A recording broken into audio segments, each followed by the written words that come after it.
Bienvenidos a una nueva entrevista de 24 horas de economía. Hoy nos acompaña el diputado Carlos García Jadanero, con quien vamos a analizar la situación económica de España y las previsiones a futuro. Bienvenidos, diputado. Hola, ¿qué tal? Encantado de la vida. Quería preguntarle por el reciente nombramiento del ministro de Industria, Héctor Gómez, con quien me imagino que ha compartido experiencias en el Congreso de los Diputados, y quería saber si lo veía como un buen nombramiento o si por el contrario lo veía como una política más nefasta de este gobierno. No, bueno, yo espero que conozco a Héctor y la verdad es que me parece una buena persona y espero que lo haga muy bien, ¿no? Por el bien de todos. Al final es ministro de España y bastantes miembros del gobierno tenemos por ahí que lo hacen cada día peor. Bueno, pues espero que este ministro lo haga lo mejor posible, ¿no? Le deseo lo mejor porque, como digo, todo lo mejor para él será lo mejor para el conjunto de España. Me imagino, Sánchez destacaba la experiencia que tenía Héctor. No sé si usted la comparte.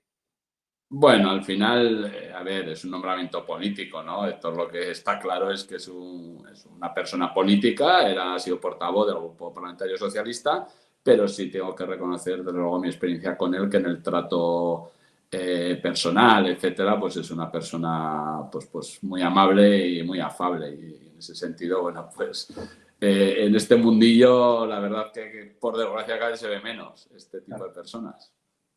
Hablando un poco de la moción de censura, hemos visto que Sánchez dibujó un escenario económico de España que parecía casi que idílico. Y quería preguntarle si usted considera que ese mensaje realmente durante tantas horas de discurso caló entre los españoles o si por el contrario se diluye al estar en encontrarse esa inflación y ese desempleo que es el día a día de los españoles.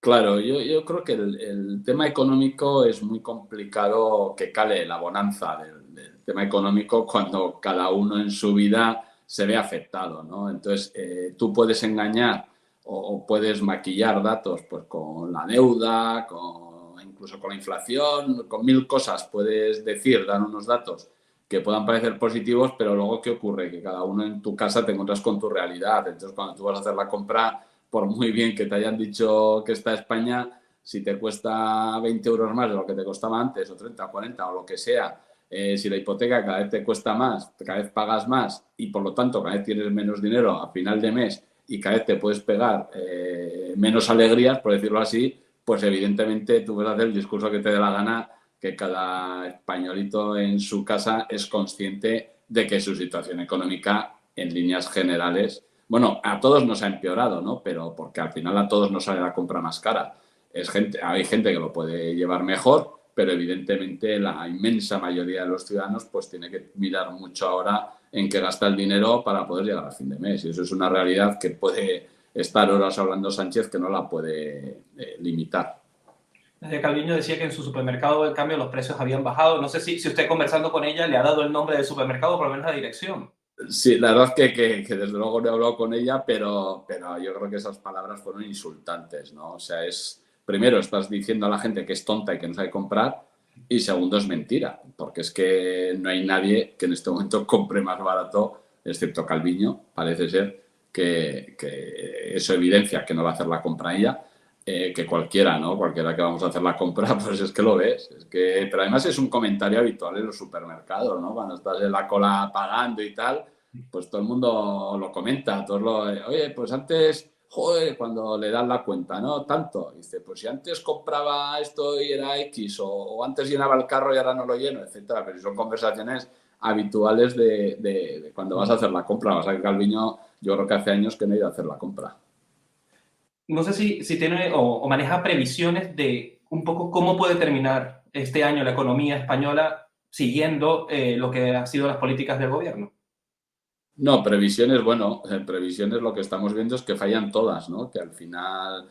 Y luego los datos, ¿cómo los dan? Porque estamos también con el tema del paro famoso, ¿no? Que ahora de repente aflora que hay 1 millón de parados más, etcétera. Es que el problema que tiene este gobierno es que es un tema de credibilidad tremendo, porque es que no da una cifra verdadera. Al final llegan otros organismos independientes que son los que le ponen en su sitio. Yo creo que no se está haciendo nada para que remonte la economía. La estrategia del gobierno ha sido la de intentar dar subvenciones para así intentar comprar voluntades y que la gente crea que gracias al gobierno pues malvive y yo creo que esa no es la solución, evidentemente, pero las cifras del gobierno es que no son creíbles ninguna. Ahí tenemos también el tema ahora de la jubilación, de las pensiones, etcétera, que ya ha salido la AIRE para decir que no están bien hechas las cuentas, ¿no? Y si un organismo independiente, pero del gobierno, ya te dice que no están bien hechas, pues fíjate tú cómo estará el tema. Aprovecho que sale el tema de las pensiones, porque Escrivá, cuando vio los informes de Banco de España, BBVA, en lugar de aceptar la crítica y quizás sentarse a analizar si la crítica de estas instituciones era realmente viable o no, en la misma rueda de prensa que firma el pacto con los sindicatos, ataca a estas instituciones y ataca a la patronal. Entonces, vemos que es un gobierno que quizás no Sí, asume la pero crítica. pero es que Escrivá no hace caso a nada. Él es el más listo a la cuadrilla, ¿no? Él no hace caso a nada, pero es que el otro día me pareció lamentable, ¿no? El otro día en el pleno de la moción, el candidato Tamames en un momento dado se refirió a las colas inmensas que hay en la seguridad social, que bueno, las colas, o sea, que no te atienden, los meses que pasan, etcétera, y él se reía. Yo le veía a Escrivá que se reía, como diciendo, ¿qué dice este? Pero es que no se entera de las cosas, es que uno no puede en este momento hacer ninguna gestión con la seguridad social, pero él se ríe, o sea, se lo toma todo, le critica a la IREF y dice, ya sé yo cómo hacer los informes la IREF, porque él ha sido responsable de la IREF, ¿no? Entonces, ¿qué quieres decir? ¿Que no sirve ese organismo para nada, que es mentira lo que dicen? Yo creo que la verdad que es un ministro con bastante irresponsabilidad, porque está hablando de un tema muy serio como es el futuro de las pensiones. Había un tema que quería consultarle, porque hemos visto que, por ejemplo, en el discurso de Yolanda Díaz, en estos días, aprovechando el lanzamiento de su plataforma, ella aseguraba que quería trabajar para ayudar a que los españoles consiguieran trabajo de calidad y todo esto. Entonces, la pregunta que uno se hace es, siendo ministra de Trabajo y vicepresidenta, ¿qué está haciendo hasta ahora? Sí, esa pregunta se la hice yo en directo en el hemiciclo, ¿no? En la moción de censura. Digo, entonces, si ahora resulta que, pues lo que está diciendo usted, ¿no? Si ahora resulta que se va a ocupar de que la gente que paga más hipoteca, de los que llegan a fin de mes, de que los trabajos sean más dignos, oye, que llevas 3 años en el gobierno, entonces hasta ahora, ¿qué has hecho? ¿Presentar la plataforma que has dedicado para tu autopromoción? Pues parece que sí, que ha estado 3 años en la autopromoción para ahora presentarse en sociedad para intentar resolver los problemas de los españoles en la próxima legislatura. Hombre, no. Si no ha sido capaz de resolverlo ni intentar resolverlo en estos 3 años, bueno, pues habrá que dejar paso a otros que lo hagan mejor. Hablando de las elecciones, quería preguntarle, ¿cuánto tiempo considera que un nuevo gobierno que llegue tendría que tomarse o podría utilizar para reestructurar la economía española? Me imagino que lo primero sería limpiar la base de datos y ver las cifras reales que se encuentran. Bueno, lo primero es encontrarse eso, exactamente. Primero saber dónde estamos, que eso, bueno, pues costará lo suyo, no sé cuánto.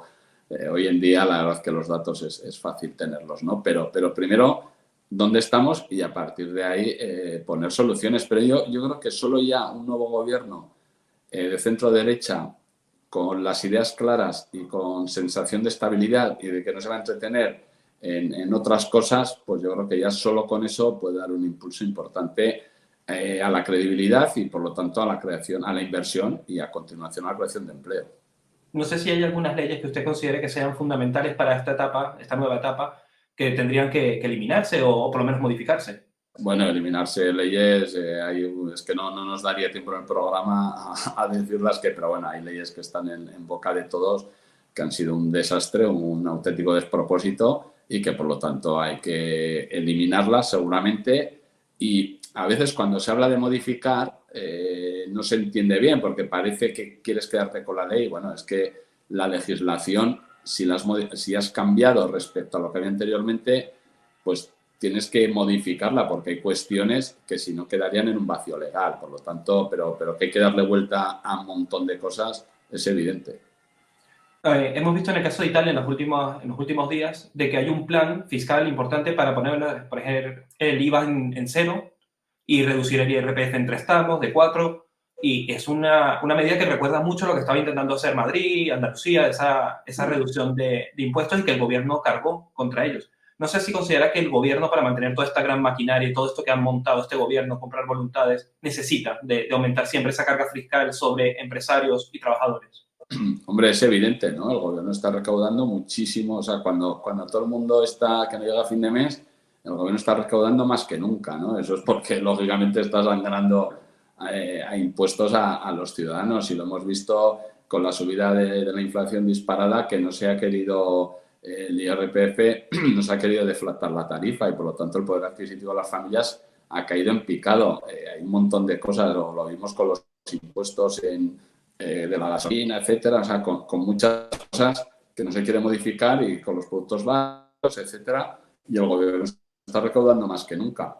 Pero claro, para mantener 23 ministerios y todas las políticas que hacen, pues necesitan al final pues tener el depósito lleno y sobre todo para este periodo electoral, pues es momento de repartir y por lo tanto el gobierno lo ha hecho como estrategia política también.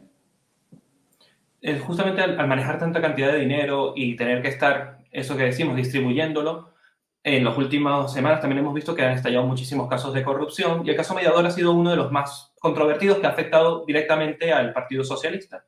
E incluso el caso ha llegado a Europa. Hemos visto que la Unión Europea quiere averiguar si los fondos de la Unión Europea han sido malgastados en el caso del caso Mediador. Quería preguntarle cómo afecta esto tanto a la imagen de España como a la propia viabilidad de que se sigan recibiendo estos recursos. Hombre, a la imagen mal, ¿no? Siempre negativo, porque al final, si no se sabe bien en qué... Pero aparte del tema, ahí está por un lado el tema de la corrupción, que lógicamente habrá que investigar y llevar hasta las últimas consecuencias. Y eso, pues también pone en alerta a las autoridades europeas en la imagen que se traslada, ¿no? Porque al final parece que te están dando dinero que te lo estás gastando, pues eso, en cosas para las que no están destinados. Pero luego, aparte, ya de por sí, el tema de los fondos europeos, las noticias que van saliendo de las diferentes comunidades, de ayuntamientos, del gobierno de España, etcétera, es que al final no se están ejecutando en lo que se pretendía o no se están ejecutando bien. Y por lo tanto, yo creo que necesita mucha más transparencia y también el objetivo para lo que estaban esos fondos, ¿no? Que al final esa cantidad de dinero tan importante se suponía que era para preparar la economía para el futuro, ¿no? Y al final vemos que mucho dinero de ese se está gastando en cosas que no van a dar un beneficio, que te pueden dar un beneficio inmediato o parece que te lo puede dar, pero que en cuanto pasen 4 días eso ya no es así, como ocurrió en su día con el plan de Zapatero, ¿no? Que al final hay que recordar que aquello que eran más grandes los carteles costaba más el cartel que la obra que se ejecutaba luego, ¿no? Y eso es un despropósito. Quiero aprovechar para preguntarle por otro compañero de Congreso, que es el caso de Pachi López, que se puso muy nervioso, se puso muy tenso cuando le preguntaban por quiénes habían estado en esa reunión en el Ramsés y ha salido su nombre como una de las posibles personas que estuviera en esta reunión. No sé qué valoración podemos hacer de este tema. No, yo sobre todo, al final, yo creo que se sabrá todo. Quiero decir, que es cuestión de tener paciencia. Yo tampoco voy a acusar a nadie de nada. Quiero decir, que al final, si es que al final se va a saber todo. Se va a saber quiénes estuvieron. Vamos a ver fotos de esas reuniones, porque las fotos existen vídeos, existen conversaciones. Y al final, pues cada uno tendrá que asumir la responsabilidad, depende de lo que haya hecho y haya dejado de hacer. Evidentemente, están en esos sitios. Parece ser, en la época, por lo que dicen, ¿no? Que era cuando todavía no se podía salir, etcétera, y estas cosas, pues ya no dice mucho. Pero aparte, luego con el tiempo, pues yo creo que se acabará sabiendo todo, porque información, desde luego, los juzgados tienen mucha y yo creo que todo se acabará saliendo. Pero sí que al ver esas noticias, pues uno entiende más cómo contestó en aquella rueda de prensa. Eso también es verdad. Perfecto, diputado. No sé si podemos hacer quizás una recomendación al gobierno en estos últimos meses que le queda antes de las elecciones generales de qué, por lo menos, en lanzar como una medida de urgencia para ayudar a la economía española. No, yo la mejor medida que podría tomar para ayudar a las elecciones ya que tenemos. A partir de ahí, aprovechar estas elecciones para hacer unas elecciones generales y nos ahorramos, entre otras cosas, un proceso electoral. Perfecto. Pues muchísimas gracias por su tiempo, diputado, y le esperamos de nuevo en 24 horas de economía.